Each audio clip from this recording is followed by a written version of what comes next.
Assalamualaikum warahmatullahi wabarakatuh. Bismillah, alhamdulillah, assalatu wassalamu ala rasulillah wa ala alihi wa ashabihi wa mawalah. Teman-teman sekalian yang dirahmati oleh Allah subhanahu wa ta'ala, saya ingin melanjutkan apa yang sudah saya sampaikan kemarin, bahwa ada beberapa catatan yang harus saya sampaikan tambahannya tentang, pertama, ya sebagaimana yang disampaikan oleh Rasulullah kepada Abu Hurairah. Ya, saya mengulang lagi, dan ini saya copy hadisnya supaya lebih jelas tulisannya. Ya, pertama, fa'an Abi Hurairah radhiyallahu anhu, diriwayatkan dari Abu Hurairah radhiyallahu anhu, semoga Allah meridhai beliau, qala, beliau mengatakan, ausoni khalili, kekasihku yaitu Rasulullah telah berwasiat kepadaku, bisalasin,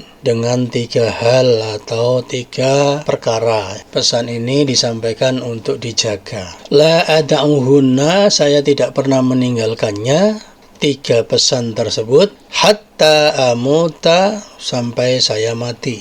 Pesan itu adalah, pertama, saumu salasati ayamin, puasa 3 hari, min kulli syahrin, setiap bulan. Ini kita sudah jelaskan. Ya, sekarang yang belum adalah wa sholatud duha, dan sholat duha, wa naumu ala witrin, dan tidur sebelum witir. Inilah yang saya ingin jelaskan selanjutnya, ya. Ada hadis an Abi Dzarrin, dari Abu Dzar, anin Nabiyyi sallallahu alaihi wasallam, annahu, bahwasanya Abu Dzar, qala, berkata, yusbihu, setiap pagi, ala kulli sulama, setiap persendian, min ahadikum, dari kalian, atau setiap persendian kalian, shadaqatun, ada sedekahnya, harus disedekahi, maksudnya seperti itu. Fakullu tasbihatin shadaqatun, setiap membaca tasbih, yaitu subhanallah, itu adalah sedekah. Wa kullu tahmidatin shadaqatun, setiap tahmidah atau tahmid atau ucapan alhamdulillah, itu merupakan sedekah. Wa kullu tahlilatin shadaqatun, dan setiap tahlil, yaitu la ilaha illallah, itu juga sedekah. Wa kullu takbiratin shadaqatun, dan setiap takbir adalah sedekah.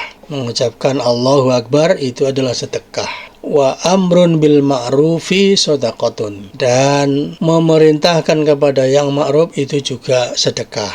Wa nahyun anil munkari shadaqatun, dan mencegah dari kemungkaran itu adalah sedekah. Kalau kita melarang orang yang berbuat mungkar, itu sedekah. Wa yujzi'u min dzalika rak'atani yarka'uhuma minad duha, dan itu semua bisa diganti dengan 2 rakaat yang dilakukan di waktu duha. Maksudnya sholat duha menggantikan semuanya tadi. Ini dalil kelebihan sholat duha, maksud saya, yang akan menggantikan yang harus kita baca tadi, sebagai sedekah untuk seluruh persendian kita dalam tubuh kita. Kemudian tentang mengapa Abu Hurairah radhiyallahu anhu itu dipesan oleh Rasulullah sallallahu alaihi wasallam untuk wirid, ya, sebelum tidur. Ini dari riwayat an Abi Utsman an-Nahdi, dari Abi Utsman an-Nahdi, qala, dia mengatakan, tadayyaftu Aba Hurairah sab'an, saya pernah bertamu ke rumah Abu Hurairah, kemudian nginep 7 hari, maksudnya seperti itu. Fakana huwa wa mra'atuhu wa khadimuhu ya'takibuna laila athlatan. Adalah Abu Hurairah dan istrinya serta pembantunya, mereka itu saling bergantian membagi malam harinya menjadi 3 bagian. Jadi malamnya itu dibagi 3 antara Abu Hurairah, istrinya, dan pembantu. Ya, yusolli hadha, salat ini yang satu, summa yuqidhu hadha, kemudian yang ini, maksudnya orang yang berikutnya, itu membangunkan dari tidurnya. Jadi bergantian, siapa yang tidur dibangunkan untuk apa? Untuk bisa sholat witir. Rawahul Bukhari fi Adabil Mufrad, ini hadis diriwayatkan oleh Bukhari di dalam kitab Adabul Mufrad.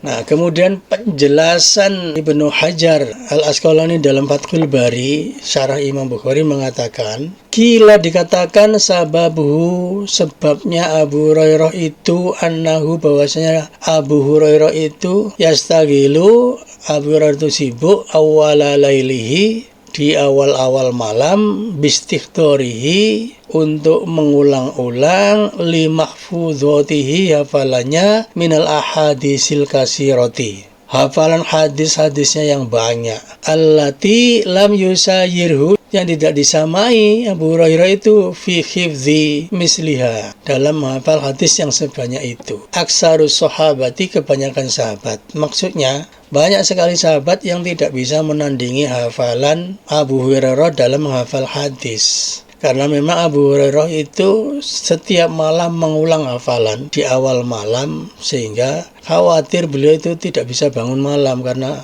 sudah capek menghafal ya. Fakana yamdi alaihi, sehingga yamdi berlalu alaihi, atas Abu Hurairah, juz'un kabirun, sebagian besar, min awalil laili, di awal malam berlalu, falam yakat yatma'u fi istiqodhi akhirih, sehingga hampir-hampir tidak ada harapan untuk bisa bangun di akhir malam. Fa'amarahu alaihissalam, maka Rasulullah alaihissalam memerintahkan kepada Abu Hurairah bitakdimil witri, untuk mendahulukan sholat witir, ya, maksudnya sholat witir sebelum tidur. Lidzalika, karena hal tersebut, li istigholihi bima huwa aula, karena kesibukan beliau menghafal hadis, dan itu lebih utama kalau dia wirid awal malam daripada nanti ketinggalan atau ketinggalan sholat witir karena ketiduran. Itu penjelasannya ya. Kemudian ini hadis Rasulullah mengenai witir, an Jabirin radhiyallahu anhu qala, dari Jabir radhiyallahu anhu, dia berkata, qala Rasulullah sallallahu alaihi wasallam, bersabda Rasulullah sallallahu alaihi wasallam, man khafa, siapa yang khawatir, alla yakuma, untuk tidak bisa bangun, min akhiril laili, di akhir malam, mungkin karena capek, lelah, karena banyak tugas di awal malam, fal yutir awalahu, maka hendaklah dia witir di awal malam supaya tidak kelewatan nanti ketiduran. Wa man tami'a, tapi siapa yang sangat berharap ayyakuma, untuk bisa bangun akhirahu, di akhir malam, fal yutir akhiral laili, maka silakan witir di akhir malam.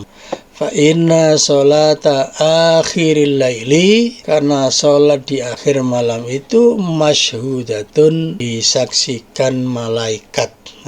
Wa dzalika afdalu, dan tentunya itu lebih utama kalau dilaksanakan di sepertiga malam terakhir. Demikian penjelasan tentang hadis yang lalu, maksudnya tentang materi yang lalu yang belum lengkap penjelasannya. Semoga ada manfaat dan gunanya, menambah semangat beribadah di bulan Ramadan ini. Assalamualaikum warahmatullahi wabarakatuh.